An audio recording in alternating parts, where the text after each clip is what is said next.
And all this Western diplomacy ultimately turns out to be directly dependent on Ukrainian direct action sanctions. And this week they have achieved 90% effectiveness because 90% of Ukrainian drones hit their targets. And the response to Putin's attempts to cause us a blackout has now been felt not only in Belgorod and Voronezh, but also in the Moscow region. TSN.Tyzhden correspondent Oksana Radionova has put together all the pieces of our strikes and says it seems we're getting close to switching off Moscow itself.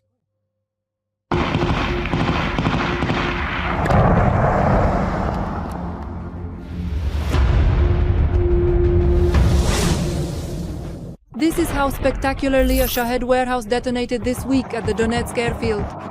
The result is impressive. Now, more than 1,000 Russian Geran-2 drones will not be coming our way. With missiles and drones, our defenders also destroyed 1,500 explosive devices for these UAVs and the camouflaged infrastructure. Those were actually bases being set up for the operators who control them. Shaheds are launched specifically from a distance.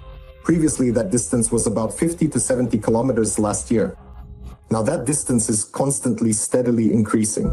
It became known back in the summer that the Russians were setting up closed warehouses and manual control points near the airfield. Since then, intelligence has been piecing together the puzzle for a perfect strike. Partisans are a great help in such operations. And the Yellow Ribbon movement consists of underground activists operating in the occupied territories. The Freedom of Russia resistance movement operates within the territory of the aggressor state. By the way, the latter has a dozen burned locomotives to its credit. And not only that. This also includes gathering certain information, tracking specific moments regarding enemy movements, their locations, setting fire to power lines that supply military facilities of the enemy, and other actions involving them which do not allow the enemy to feel at ease. Whether the partisans had anything to do with the crash of the Russian helicopter in Dagestan is still unknown. Propagandists reported that there were tourists on board. In reality, the victims of this air crash were employees of the Kizlyar electromechanical plant, which, among other things, manufactures launch racks for cruise missiles and bomb release systems for aircraft.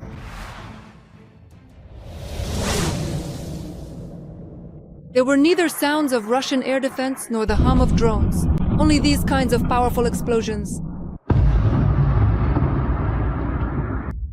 That was a big bang. This was Ukrainian rocket artillery striking the largest thermal power plant in the Oriel region. This is already the second attack in the last 10 days. Last time it was hit by Neptunes. Here's an interesting detail. Less than a kilometer from this thermal power plant, there is an important Russian defense enterprise called Orel, Tekmash, which manufactures special equipment for the army.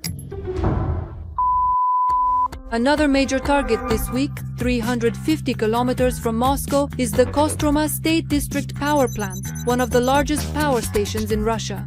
It is capable of producing over 3,500 megawatts of electricity. Its smokestack, at over 320 meters tall, is considered one of the highest in Europe.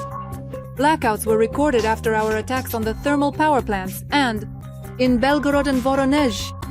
But aside from the thermal power plants, our long reach has also focused on key substations for the Russians. The main electricity generating enterprises are located precisely in the Moscow military district. And in fact, we want to cut Moscow off in a ring from the rest of the territory of the Russian Federation. Because firstly, half of the brains are concentrated there, as well as a third of all scientific enterprises. That's why cutting off power specifically to these sectors is crucial. This is a very, very high priority target for us.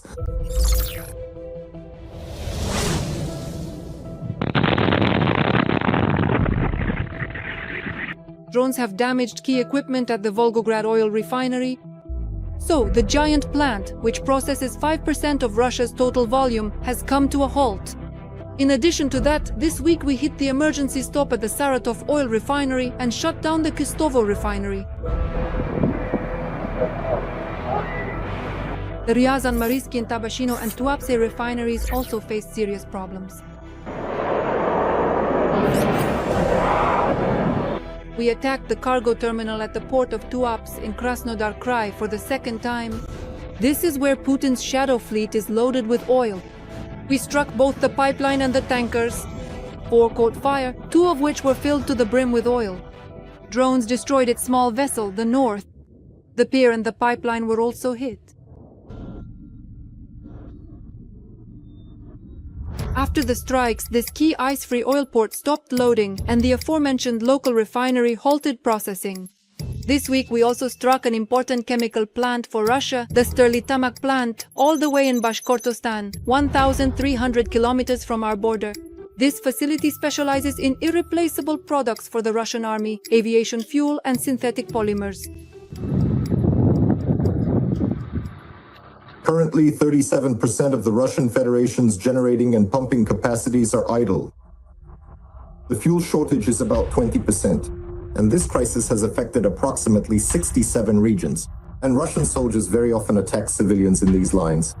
They simply take the fuel for their own needs. Overall, since the beginning of the war, our defenders have carried out 150 powerful attacks on Russian oil and gas facilities. We strike in swarms, decoy drones, long-range UAVs, drone missiles and Neptunes with flamingos. This way is more effective, and there's a greater chance of breaking through the stretched Russian air defense, which we are systematically taking out. There are 2 points of concentration. One is the front line. Air defense systems must not let anything pass this line. The second is Moscow. The Russians' layered defense has already become very, very depleted. So all these Yars missile tests and talk about the Burevestnik with Oreshnik no longer have any effect on the world. They just infuriate the Russians themselves, who see mythical victories on TV, but out their windows they witness convincing fire shows from Ukrainian Luty, Palyanitsia and Pobrev units. Oksana Radionova, Natalka Kucherenko, TSN Week, 1+1, Marathon, United News. A series of explosions occurred in Taganrog, Russia. A major fire broke out at an electrical substation. According to Russian public sources, part of the city was left without electricity and water. Meanwhile, Andriy Kovalenko, head of the Center for Countering Disinformation at Ukraine's National Security and Defense Council, hinted that interesting events are also taking place at another energy facility in Russia. However, he did not provide any details. Agents of Atesh carried out a successful sabotage operation on the railway near Simferopol. Partisans struck a key logistical artery of Russian troops in the Kherson and Zaporizhzhia directions. As a result of the operation, train traffic was halted, directly disrupting the supply of ammunition, fuel, and equipment to the Russian Federation's army. The Atesh movement continues to systematically destroy the transport infrastructure of the Russian occupiers. Even deep in the rear in Crimea, they cannot feel safe. From a statement by the Atesh partisan movement on Telegram.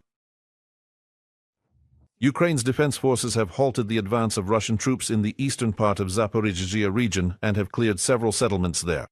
This was reported by the commander of the Ukrainian Air Assault Forces, Valentin Manko. He added that the Russian army is building up its forces in this direction and preparing for new attacks in the Zaporizhzhia region. But Ukraine's defense forces continue to thwart the occupiers' plans. Right now, we are fighting in the settlements of Poltavka and Uspenivka, and our units are already present in Uspenivka. From these two settlements, the enemy tried to advance toward Huliaipol. Thanks to the coordinated actions of the assault units, they were stopped. Since yesterday, and also last night, we have been working very actively and productively. The enemy tried to infiltrate toward Sladkoy and Ravnopoli. We have already cleared these settlements and moved further ahead. And we are still working on Uspenovka and Poltavka. In other words, the direction the enemy chose for a new attack, for a new offensive, we have stopped.